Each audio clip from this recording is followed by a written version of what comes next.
You got to bring it every night, especially at practice. You're going against another set of 5 high major guys on the other side of your guarding at practice. That's your backups.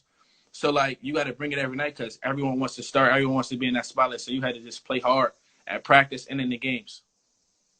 Now, you talked a little bit about not being able to play for a state title, a city title. Did you miss that a little bit?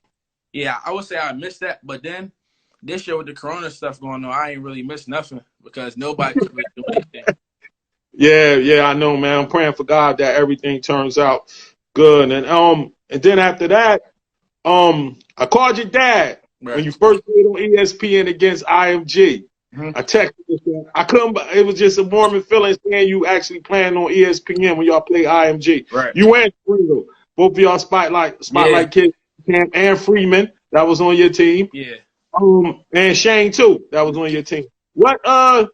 How was it knowing that you was actually playing on ESPN, not the computer one, the real ESPN? How was that feeling? It was crazy. It was kind of surreal because I got a lot of phone calls that whole week leading up to it.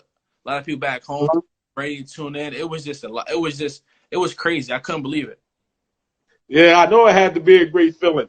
Then another decision y'all made after I think your 16-year-old year for team final, or playing in that on Nike, playing with that Nike team, you decided to go across the river and play with one of my good friends, Munch at PSA. How was that experience? Experience was great. I would say it's probably the best thing that happened to me so far in my journey because I learned a lot being there.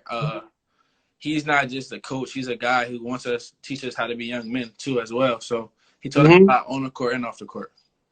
Yeah, and I know this. I know him personally, and I know it was a lot of rules and stuff you had to get accustomed to. Yeah, I heard about the cell phone thing, the mandatory everybody eat all meals at the same time. Yeah. The all of that stuff, which is not typical for every AAU team. Right. How did you adjust to that, and do you think that helped you? Yeah, it helped the team a lot actually because when you're on the road and you only got so much time to get accustomed to each other. It's not school where you got practice every day. I'm in West Virginia, so I'm having to fly to practice and things like that. Everyone's school's up north, so it's like we only got so much time to get prepared for UIBL, and we're going to get the top talent every night. So just being around each other, forming bonds, things like that, not having your phones, you got to talk to your teammate. It kind of made things click a little faster than what they would have.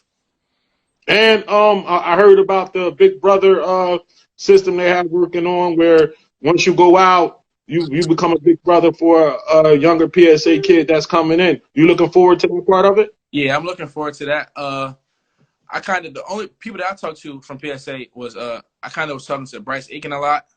Okay. And I was talking to him and Cole. I kind of played with Cole the last tournament his summer at Vegas, but those guys I talked to a lot, so that kind of helped. And I'm looking forward to being a big brother as well. All right, that's good. That's good money. Now the big nitty gritty. Why Michigan State? When I went on the visit, it just felt like home. It felt like home. We all know Tom Izzo speaks for itself. Okay. So that played a big role in it, and it just felt like the right fit. Cassius is leaving. I got an opportunity to come in and play. So that felt like that was the right fit for me. What was the other schools that were the finalists besides Michigan State?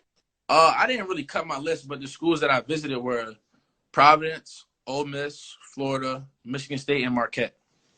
So those were the schools I was focusing on. Okay, and what was the selling point to that? He said anything to you, or was it a feeling you had, or anything like that? What was the feeling? I mean, what was the selling point to you? Something you said, something you felt, or what was it? He didn't really try to convince me to sway this or that way. He just kept it real with me. He didn't really try to do too much. He just kept it real and told me what it was. So I just knew he was an upfront guy, and it just made it easier for my decision.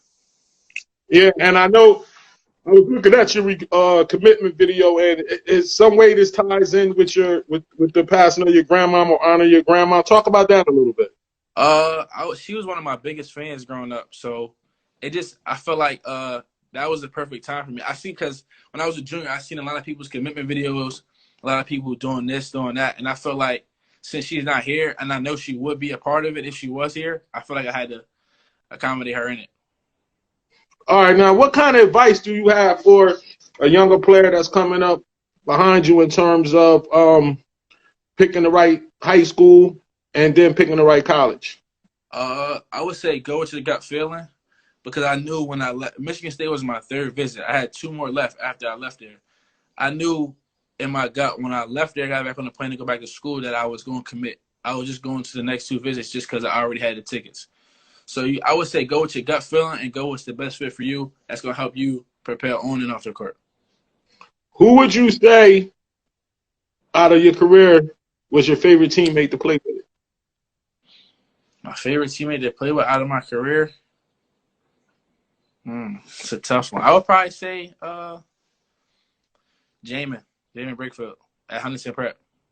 Okay, Jamin Brakefield. What about your favorite coach? Munch. I know that's my guy. Good enough, man. Well, thanks for coming on, man. We wish you so well at Michigan State next year. You know, I'm gonna be coming out there, God willing. I'll be out there with your dad to check out a couple games. And I love the way you matured and turned into a great young man. Keep it pushing it and give your family